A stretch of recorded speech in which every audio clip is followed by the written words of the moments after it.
Hello everyone, happy History Hump Day. Welcome back to another history lesson. Last week we tried to start at the beginning. Turns out not many people actually know where it all began. How did it start? Was it God creating Adam and Eve? Boom, it was all according to their kind 6,000 years ago. Was it evolution and then God made Adam and Eve? He took the cavemen and breathed into them and made it into Adam and Eve and made them into humans. Some Christians believe that. A lot of Christians that I respect believe that. I think they're wrong, or was it just the Big Bang? We don't really know. Turns out even the people who think that there were cavemen and stuff, even they admit that we don't actually know that much about them. So I went to the library and I got this big book called The Dawn of Everything or is it called A New History of Humanity? It's got two names. By David Graeber and David Wengrow. So, it was actually really good. And I only have it for 3 weeks, so we'll see how many times I can renew it. I'm going to need it for like 3 years to get through it. I literally can only read like 10 pages at a time. So, anyway. Yeah, so I was like, let's look at the secular perspective.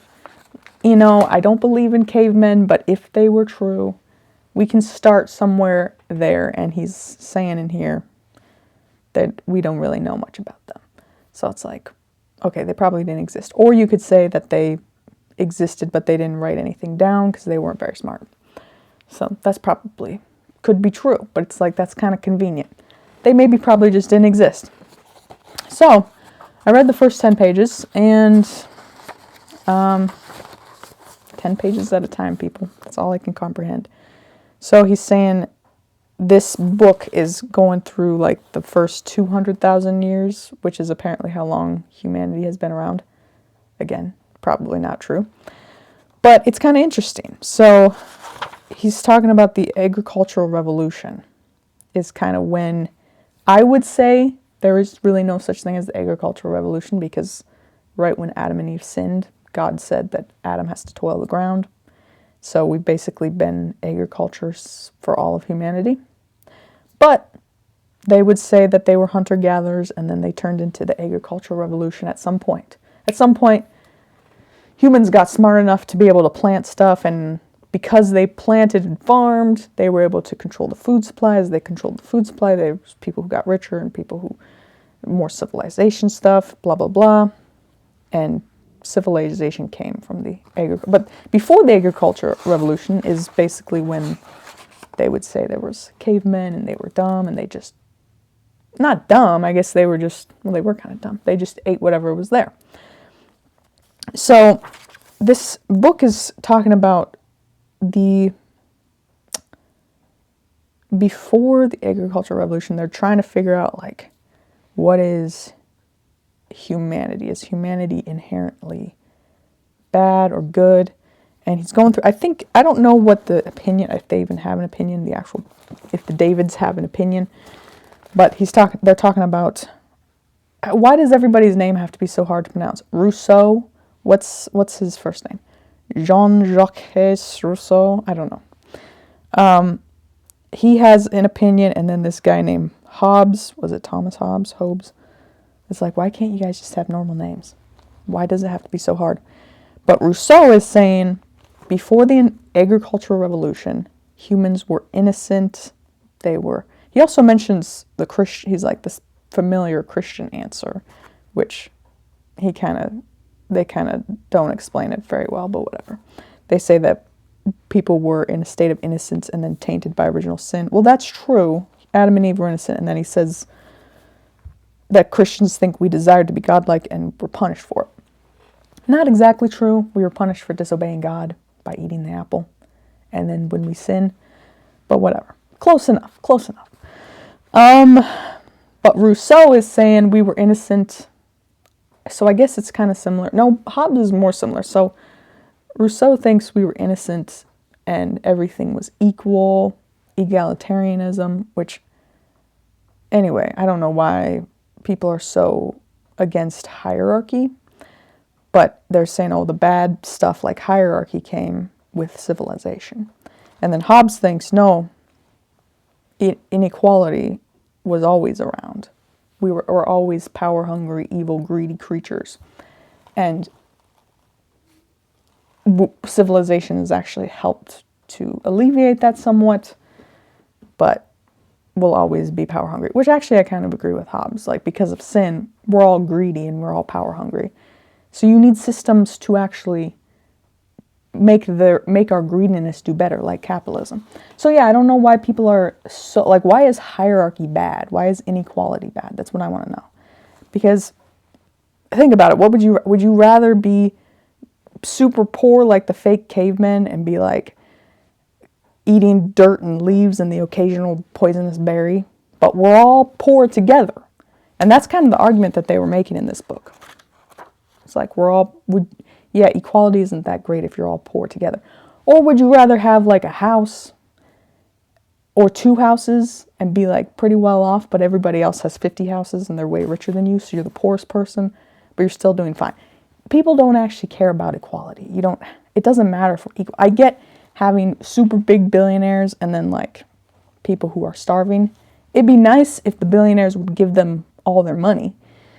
But the thing is, we're all greedy. Billionaires need to be greedy. They have to, the reason that they rose to power and great wealth. Billionaires, here's the thing. Billionaires have helped society. The more the billionaires we've gotten more billionaires, the less extreme poverty we've had. That's the trend, because it's not a pie of limited resources and whoever takes it is taken away from the other people. No. It's unlimited resources. The whole world population could fit in the state of North Dakota 6 feet apart. You could still follow the COVID rules, and all 8 billion people could fit in North Dakota. So, there's unlimited resources. This world is huge. There's unlimited resources. It's just a matter of people going and accessing it. And the more that the billionaires are accessing the unlimited resources, they're making it easier for the rest of us to access the unlimited resources. That's why it's so easy to live nowadays. I mean, it's not easy. If you want to have like a decent, high-quality life, you still have to work hard. But back in the day, they had to work super hard just to survive. So, billionaires are a good thing. We need billionaires. And we need hierarchy, because we need greedy people. It's not good to be greedy, but greedy people, there's always going to be greed. So you got to set up a system like capitalism. Let them go free, because the higher the person at the top goes, the higher the people at the bottom goes. That's the trend. The more billionaires we have, the less extreme poverty we have. So anyway, that's my opinion. I know people think that there's like a gap, but just think about it. They mentioned something else in here, like people think that the 1% owns 44% of the wealth, and that's not fair. But it's like, and maybe this book will make that argument. I think they're pretty smart in this book. They're fairly smart. It's like, okay, so what? The 1% owns 44% of the wealth, but if the 1% went away, that 44% of wealth would go away, and the 60% of wealth would probably also go. The other 56% of the wealth would go away too. Or it would get lower, because rich people make everybody else richer too. It's not rich people making people poor. So anyway, as much as you might hate billionaires, you might think that they're greedy, and they are, but you can't just say, well, let's just take away 98% of their income and give it, like, they'd still have plenty to survive on. Billionaires don't care about just living a nice, high quality life. They need power. They are in it for the big power game. And it would be nice if we could all be part of the decision making. Technically we are. We've made them billionaires by buying their stuff. So we're choosing, but they're forced to use their greed to help society, because the way that they make money is by helping people, even if they're not doing it out of the goodness of their heart. It's exchanging goods for goods. So, yes, they become billionaires, but the rest of us also benefit from it. So, like, all the poor people in all the world have benefited, because it's not just enough to throw money at poor people. You gotta give them a purpose and give them things to do. And the billionaires are advancing society. So yeah, the billionaires, they're in power, and it's not fun to have people at the top making all the decisions. But I don't think people actually like freedom as much as people claim. It's like nobody actually wants to be free. Everybody just wants to be taken care of. Like if you're stuck in a fenced like palace with a nice garden, you're not going to care. It's like big deal. Okay, so I don't have my freedom, but I have a nice, I'm living in bliss. I'm living, like that's what heaven literally is going to be. We won't have freedom technically, but who cares about freedom? We'll have happiness. That's what matters. That's what we want.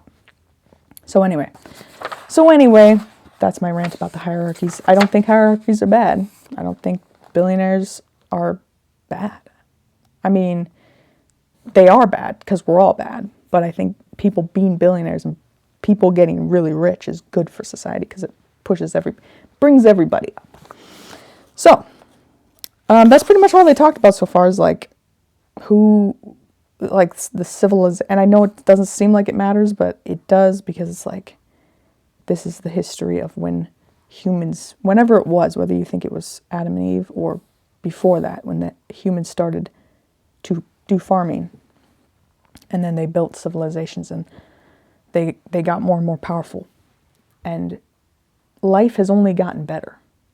I think life is the best now than it ever has been in history. But we'll find out. I'm going to keep going through history. We're going to go to the next parts. Maybe I'll go in this book. I'll go up till we actually get to humans and no longer the fake cavemen. We'll see how far. And then if I have to give the book back, I'll find another book. That's what I'll do. I'll find another book that starts at where I left off and get a little more detailed in whatever time period we end up in. Apparently, history is huge. Like, there's a lot of things that happen in history, so it's kind of hard. Like, this book probably doesn't even cover it all, and it's huge. It's 500 pages, bro. Like, I'm not gonna be able to read all that. But we'll see. We'll see how much history. I'm gonna try to learn as much history as I possibly can. Start from wherever the beginning is. We're going through it. We're gonna see, is it better now? Are we in the best generation? I kind of feel like it, but we gotta study. We gotta see what it's like. So anyways, thank your next door billionaire for existing.